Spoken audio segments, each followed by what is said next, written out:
एक बार फिर से आपका स्वागत है गणेशा स्टडी कॉन्सेप्ट में, जहां हम पढ़ रहे थे मनोविज्ञान की परिभाषा अपन ने पढ़ ली थी। दोस्तों आज चर्चा करते हैं, चूंकि मनोविज्ञान के साथ साथ जोड़कर हमें शिक्षा को भी देखना है, इसलिए मनोविज्ञान का शिक्षा में क्या महत्व है, शिक्षा में मनोविज्ञान ने क्या क्या योगदान दिया है, आइए देखते हैं, उन्हीं के बारे में चर्चा करते हैं। मनोविज्ञान का शिक्षा में योगदान। दोस्तों जैसा कि आपको मालूम है कि बीएन झा एक मनोवैज्ञानिक हैं, उन्होंने कहा कि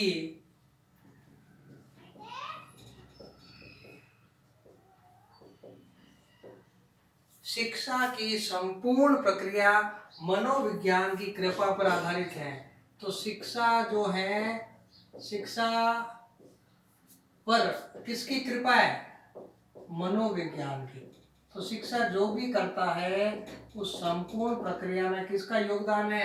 मनोविज्ञान का योगदान है। या ये कह सकता है कि शिक्षा की संपूर्ण प्रक्रिया मनोविज्ञान की कृपा पर निर्भर है। किसके द्वारा कहा गया? बीएन झा के द्वारा कहा गया। इसी के आधार पर ब्राउन ने कहा कि शिक्षा एक ऐसी प्रक्रिया है जिसके द्वारा मानव व्यवहार में परिवर्तन किया जाता है। ठीक है ना? तो शिक्षा क्या है? मानव व्यवहार में परिवर्तन। किसमें परिवर्तन? मानव व्यवहार में परिवर्तन। जबकि दूसरी ओर हम यही मानते हैं कि मनोविज्ञान क्या है? व्यवहार का विज्ञान है। ठीक है ना? तो पिल्सबरी ने भी क्या कहा है भाई, इसी के आधार पर कि मनोविज्ञान मानव व्यवहार का विज्ञान है। व्यवहार का विज्ञान किसने कहा? कॉल सैनिक ने। जैसा कि पहले पढ़ा, व्यवहार का निश्चित विशुद्ध शुद्ध विज्ञान किसने कहा है? वॉटसन ने। इसको मानव व्यवहार का विज्ञान किसने कहा है भाई? वो पिल्सबरी द्वारा कहा गया। अपन ने पढ़ लिया था। पिल्सबरी एक कौन से अमेरिकी मनोवैज्ञानिक थे जिन्होंने संतोषजनक परिभाषा दी। तो शिक्षा और मनोविज्ञान को जोड़ने वाली जो कड़ी है, मतलब शिक्षा भी क्या करती है? व्यवहार में परिवर्तन लाती है। और मनोविज्ञान भी क्या करता है कि उसके व्यवहार का अध्ययन ही क्या है?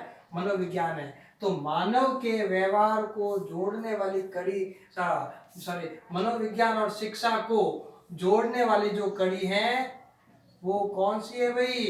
इन दोनों को जोड़ने वाली कड़ी है वो है मानव व्यवहार। क्या है? दोनों का लक्ष्य क्या है? तो इससे क्या है? मानव व्यवहार में परिवर्तन करना। आइए ठीक है दोस्तों, आइए अब आगे देखते हैं कि मनोविज्ञान ने शिक्षा में क्या क्या योगदान दिया। सबसे पहले बात करते हैं, जहां प्राचीन समय में शिक्षा केवल अध्यापक केंद्रित या शिक्षक केंद्रित थी, जब मनोविज्ञान कहती हैं कि वर्तमान में जो शिक्षा है वो कैसे होगी? बालक केंद्रित। कैसे होनी चाहिए? बालक केंद्रित। इसलिए शिक्षा में मनोविज्ञान का पहला योगदान है, उसने बालक को महत्व दिया। किसको दिया भाई? बालक को महत्व। दोस्तों चूंकि प्राचीन समय में गुरुकुल में दी जाने वाली शिक्षा में गुरुजी ही एक्टिव होते थे, बोलते रहते थे। अब बच्चा चाहे सुन रहा है नहीं सुन रहा है ना, वो कैसे बैठा है, तो उसमें उसका कोई रोल नहीं था। लेकिन वर्तमान में मनोविज्ञान ने कहा कि भी बालक को महत्व दो, बालक के आधार पर शिक्षा दो, जिससे बालक में क्या उत्पन्न होगी? रुचि उत्पन्न होगी। बालक जानने के लिए जिज्ञासु होगा। तो बालक को महत्व दिया गया। सेकंड, बालक की विभिन्न अवस्थाओं को महत्व।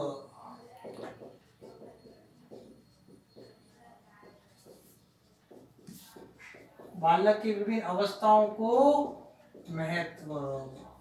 दोस्तों बालक को की विभिन्न अवस्थाओं से मतलब सभी जानते हैं कि अवस्थाएं, शैशव अवस्था, उसके बाद में बाल्य अवस्था, फिर किशोर अवस्था, प्रौढ़ अवस्था। तो एक बालक की जैसी अवस्था होती है उसकी वैसी रुचि होती है। ठीक है ना? तो उस अवस्था के अकॉर्डिंग उसको ज्ञान देना चाहिए, उतना ही ज्ञान देना चाहिए जितनी उसकी अवस्था है, जितनी उसकी क्षमता है कि वो ग्रहण कर सके, उससे ज्यादा नहीं। प्राचीन समय में सबको एक समान साथ बैठा कर शिक्षा दी जाती थी, छोटा है बड़ा है लेकिन सबको ज्ञान दिया जाता था। तो मनोविज्ञान ने कहा कि भी अवस्था के अकॉर्डिंग ज्ञान देना चाहिए। इसीलिए आप देखते हो कि वर्तमान में प्रारंभिक कुछ अंग्रेजी स्कूलों में जो है प्ले ग्रुप रखी जाती है। ठीक है ना? मतलब प्रारंभ तौर में बालक किताब के बोझ से बोझिल हो जाता है, इसलिए वो शरीर सीखने में आता है, इसलिए उसे 6 महीने या 1 साल तक खेल के द्वारा शिक्षा दी जाती है, क्योंकि उसकी रुचि किस में ज्यादा होती है, खिलौनों में, खेल में, है ना। तो ये किसका है भी ये किसने बताया, मनोविज्ञान ने बताया। तो मनोविज्ञान क्या कहता है, बालक की विभिन्न अवस्थाओं के अकॉर्डिंग उसको शिक्षा दी जानी चाहिए। बालक की रुचियों को ध्यान में रखा है, ठीक है ना। अब देखो दोस्तों, प्राचीन समय में कैसा भी बालक है उसको गुरुजी द्वारा बताए गए सभी पाठ्यक्रम के सभी विषय, अब वो चाहे उसके लिए उपयुक्त है, वो उसमें रुचि ले रहा है नहीं ले रहा है, उसको अच्छा लग रहा है लग रहा है, उसको पढ़ना पड़ता था। लेकिन मनोविज्ञान ने कहा कि बालकों को उसकी रुचि के अकॉर्डिंग पढ़ाना चाहिए, क्योंकि वो कहता है कि जिन बालकों की जिन विषय में ज्यादा रुचि होती है या जिन विषय वस्तु में ज्यादा रुचि होती है वो जल्दी से सीख जाते हैं, ठीक है ना। इसी तौर पे आपने देखा होगा, पिक्चर देखी होगी, एक 3 इडियट आई है। 3 इडियट में एक कैरेक्टर होता है जिसका नाम होता है फरहान। अब उस फरहान को किस में रुचि थी, फोटोग्राफी में, लेकिन उसके पिताजी क्या कहते हैं कि नहीं तू इंजीनियर बनेगा।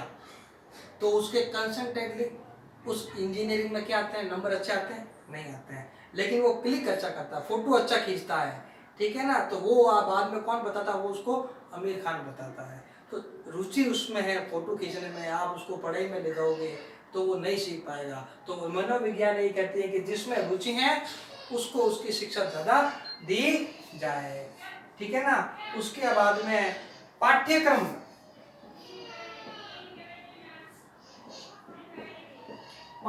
में सुधार लाए, ठीक है ना।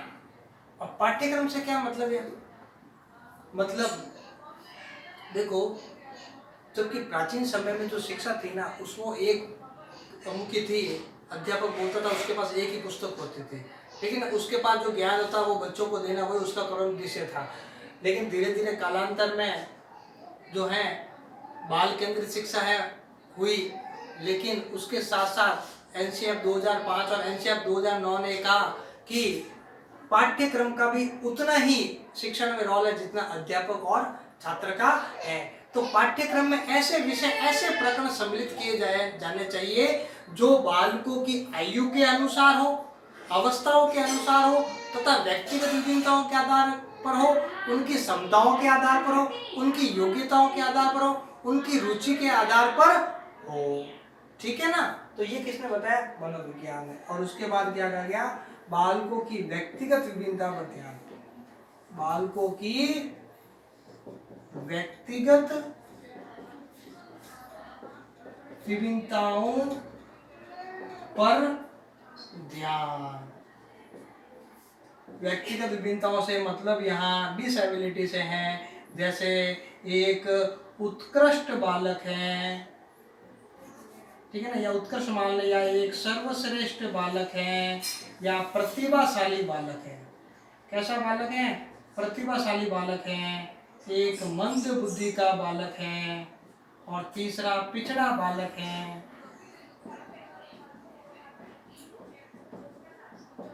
प्राचीन समय में सबको एक ही शिक्षा दी जाती थी और सबको उसको पास करना, उसको पढ़ना अनिवार्य था।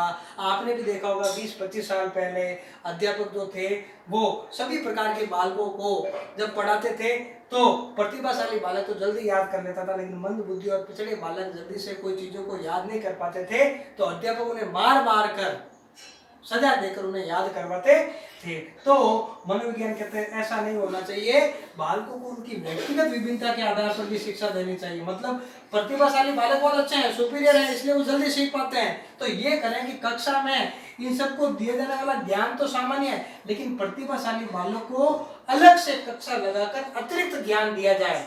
और मंद बुद्धि के बालक थोड़ी सीखने की गति धीमी है तो उनके लिए भी एक विशेष तौर से कक्षा लगाई जाए जिसमें 10 से 15 क्या हो, बालक हो। या ऐसे कि जो ऐसे मंद बुद्धि हैं जो पढ़ नहीं पाते हैं उनके लिए हम क्या कर सकते हैं, उन्हें हस्तशिल्प की शिक्षा दे सकते हैं। कैसी दे सकते हैं भाई, हस्तशिल्प की शिक्षा दे सकते हैं। और पिछड़ा बालक पिछड़ा बालक वो होता है, पिछड़ा बालक प्रतिभाशाली भी हो जाता है। पिछड़ा मतलब कोई एक विषय वस्तु में वो क्या हो जाता है, पिछड़ जाता है, उसे अपन पिछड़ा बालक कहते हैं। तो पिछड़ा बालक सामान्य बालक के साथ आसानी से या प्रतिभाशाली बालक से आसानी से पढ़ लेता है, लेकिन उसको विशेष तौर पर गाइड करने की आवश्यकता है। तो ये कौन बता रहा है, मनोविज्ञान बताती है।